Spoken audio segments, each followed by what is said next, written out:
खबरों में आगे बढ़ते हैं। बात अब करने वाले हैं बांग्लादेश की, क्योंकि बांग्लादेश में ऐसा लग रहा है कि कट्टरपंथी लगातार हावी हो गए।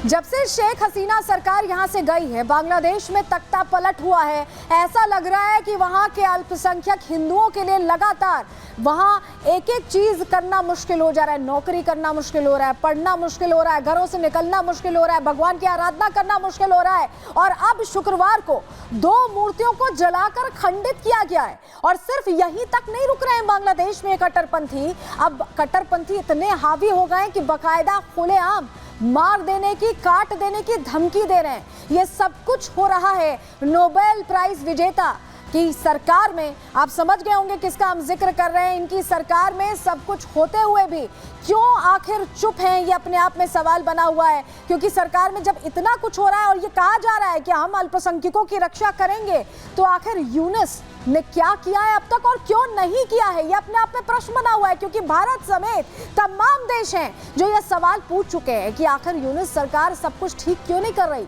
नोबेल प्राइज विजेता है, उनकी तो और बड़ी जिम्मेदारी थी, उन्हें और उम्मीदों से देखा जा रहा था, लेकिन ऐसा भी कुछ होता नहीं दिखाई दे रहा। बांग्लादेश में हालात दिन पर दिन खराब हो रहे हैं, कट्टरपंथी हावी होते दिखाई दे रहे हैं। हालात इस वक्त कैसे हैं बांग्लादेश में, स्थितियां कैसी हैं, क्या हो रहा है बांग्लादेश में? जहां सीरिया की तरह यहां भी तख्ता पलट हुआ था, यहां क्या हो रहा है, चलिए जरा आपको बताते हैं। जानकारी आपके सामने रख रहे हैं। बांग्लादेश में इस्कॉन के 2 मंदिरों में आगजनी की गई। इस्कॉन के मंदिरों को लगातार टारगेट पर लिया गया है। आपको पता है ढाका जिले का धौर गांव है जहां पर ये दोनों मंदिर थे, और श्री राधा कृष्ण मंदिर, श्री श्री महाभाग्य लक्ष्मी मंदिर में आगजनी कर दी कट्टरपंथियों ने। पेट्रोल और ज्वलनशील पदार्थ से इन्होंने आग के हवाले कर दिया मंदिरों को। वहां पर जहां इष्ट देवता विराजते हैं उन्हें आग के हवाले किया गया, और मंदिर में जो देवी देवता स्थापित थे, ऐसे में उनकी मूर्तियां पूरी तरह से जल गईं, जलकर खंडित हो गईं।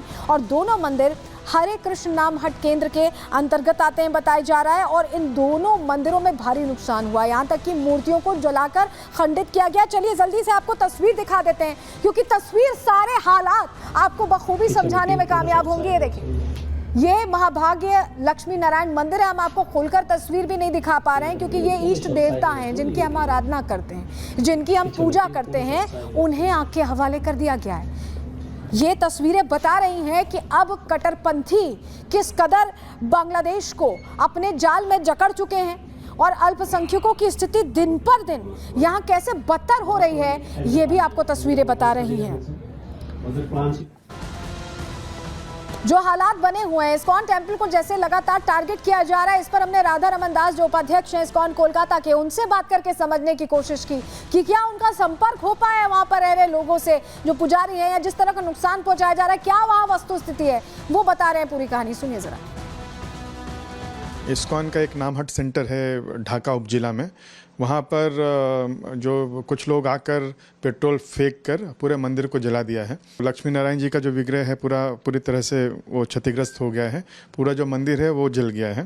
तो ये बहुत ही दुखद है। हम देख रहे हैं कि हम बहुत आशा करके रखे थे कि शायद अब ये हिंसा कम होगी, लेकिन फिर से आज जो ये अटैक हुआ है इस्कॉन के एक और मंदिर में, वो बहुत दुखद है। मेरे पास में कई वीडियोज़ आए हैं जहाँ पर हम देख सकते हैं कि कुछ लोग बहुत ही खतरनाक बोल रहे हैं। इस्कॉन के भक्तों के लिए कहा जा रहा है कि सरकार इस्कॉन को नहीं बैन करेगी तो हम लोग खुद इस्कॉन के लोगों की हत्या करना शुरू करेंगे। इस तरह के जो भड़काऊ बयान दिए जा रहे हैं, वहाँ के सरकार को चाहिए कि ऐसे लोगों को गिरफ्तार किया जाए, क्योंकि ये बहुत सारे लोगों को इस तरह से भड़काया जा रहा है। और उसके फलस्वरूप ही हम देख सकते हैं कि अभी भी जो अटैक्स है वो रुकने का नाम नहीं ले रहा। देखिए, 5 तारीख का वो दिन था जब शेख हसीना सरकार का तख्ता पलट होता है, और उसके बाद मंदिरों पर हमले ऐसा लगा कि बढ़ते गए। आपको जरा बता रहे हैं सिलसिलेवार तरीके से। अगले दिन तख्ता पलट के अगले दिन 6 अगस्त को ढाका में इस्कॉन मंदिर पर हमला होता है। उसके बाद 12 अगस्त को मेहरपुर में इस्कॉन मंदिर पर हमला किया जाता है। अलग अलग जगहों पर आप देखिए इस्कॉन मंदिर को लगातार टारगेट किया जाता रहा है और मंदिरों में जो प्रतिमाएं हैं उन पर भी हमला करने से कट्टरपंथी बाज नहीं आ रहे। 3 अक्टूबर को कोमिला जिला था, वहां पर दुर्गा प्रतिमा पर हमला होता है, उसे खंडित कर दिया जाता है। 11 अक्टूबर को सतखीरा के यशोश्वरेश्वरी काली मंदिर से मुकुट चोरी हो जाता है, माता का मुकुट चोरी हो जाता है। और 11 अक्टूबर चटगांव में दुर्गा पूजा मंडप में उपद्रव होता है। दुर्गा पूजा पहले लगाने की तो इजाजत ही नहीं दी जा रही थी और जहां लगाई भी गई वहां पर उपद्रव होता दिखाई दिया। 12 अक्टूबर को ढाका के तांती बाजार में पूजा मंडप पर हमला हो जाता है।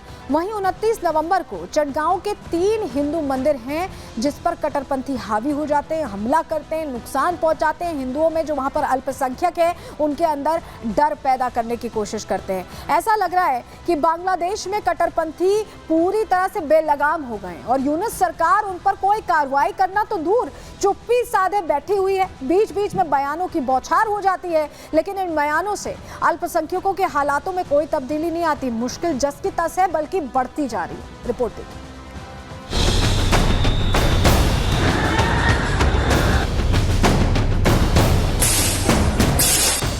बांग्लादेश में कट्टरपंथी सरकार, हिंदुओं पर लगातार अत्याचार, सरेआम गला काटने की धमकी, हिंदुओं के खिलाफ साजिश किसकी? कभी हत्या, कभी मंदिर में आगजनी, बांग्लादेश में हावी नफरती।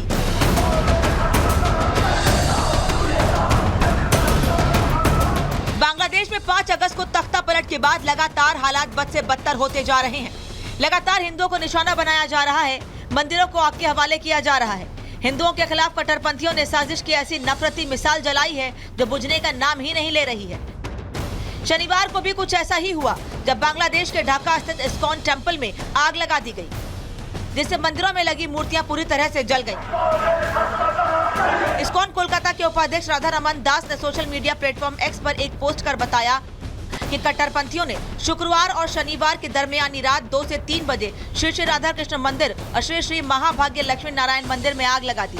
ये मंदिर ढाका जिले के तुराग पुलिस थाने के अंतर्गत धौर गांव स्थित हरे कृष्ण नामहट्टा संघ के अधिकार क्षेत्र में आते हैं। इतना ही नहीं, दावा ये भी किया जा रहा है कि बांग्लादेश में लगातार इस्कॉन से जुड़े लोगों और वैष्णव संप्रदाय के सदस्यों को टारगेट करके हमला किया जा रहा है। बांग्लादेश में पनप रहे हालातों से साफ है कि यूनुस सरकार कट्टरपंथियों के सामने सरेंडर कर चुकी है। यही वजह है कि अब सड़कों पर खुलेआम हिंदुओं को मारने की धमकी दी जा रही है। कट्टरपंथी बांग्लादेश में इस्कॉन पर बैन लगाने की मांग कर रहे हैं। साफ साफ यूनुस सरकार को चेतावनी दे रहे हैं कि इस्कॉन पर बैन लगाओ, नहीं तो हम अपनी तलवारों से काट डालेंगे।